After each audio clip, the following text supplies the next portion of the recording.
અને હવે વરસાદનું ભવિષ્ય શું છે, ભવિષ્યમાં વરસાદ કેવો રહેશે, આવનારા સમયમાં કેવો રહેશે, કે હવે ચોમાસાની વિદાય આગળ વધી રહી છે, શું લાગે છે આપને? સરસ ઋતુ છે, ગરમી પડવાની, પરંતુ હવે જોવા જઈએ તો બંગાળના ઉપસાગરમાં એક બીજી સિસ્ટમ, મજબૂત સિસ્ટમ સક્રિય થશે અને 12-13 તારીખ આસપાસ સક્રિય થતાં પૂર્ણ ગુજરાતમાં તારીખ 14-18માં વરસાદ આવવાની શક્યતા રહેશે.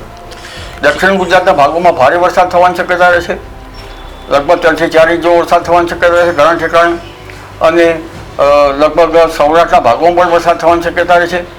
ઉપરાંત ઉત્તર ગુજરાત, મધ્ય ગુજરાત, પૂર્વ ગુજરાત, સાબરકાંઠા, મહેસાણા, અરવલ્લી, પંચમહાલ, ગોધરા, જંબુસર, વડોદરા, મહીસાગર બધા ભાગોમાં વરસાદ થવાની શક્યતા રહેશે અને આ વરસાદનું પાણી કૃષિ પાકો માટે સારું રહેશે.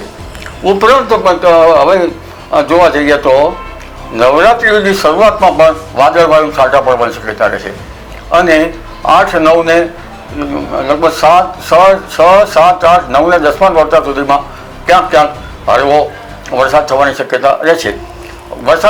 વરસાદ ગાજવી સાથે થવાની શક્યતા રહેશે, ઠંડક સ્ટ્રોંગ એક્ટિવિટી થશે, પરંતુ વરસાદમાં હળવો વરસાદ અને કોઈ ઠેકાણે મધ્યમ વરસાદ થવાની શક્યતા રહેશે.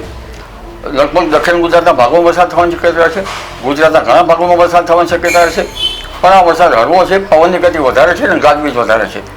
27 સપ્ટેમ્બરથી 5 ઓક્ટોબર વચ્ચે ગાજવીજનું પ્રમાણ વધારે છે અને 5 ઓક્ટોબર આસપાસ દરિયામાં ભારે પવન ફૂંકાશે.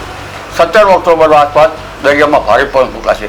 12 થી 15 ઓક્ટોબરમાં હવામાનમાં પલટો આવશે, વાદળવાયુ અને ક્યાંક છાંટા થઈ શકે. પણ ઉલ્લેખનીય છે કે તારીખ 13 સપ્ટેમ્બરથી 10મી ઓક્ટોબર વચ્ચે ગરમી જબરદસ્ત પડશે, ઉનાળા જેવો અહેસાસ થશે.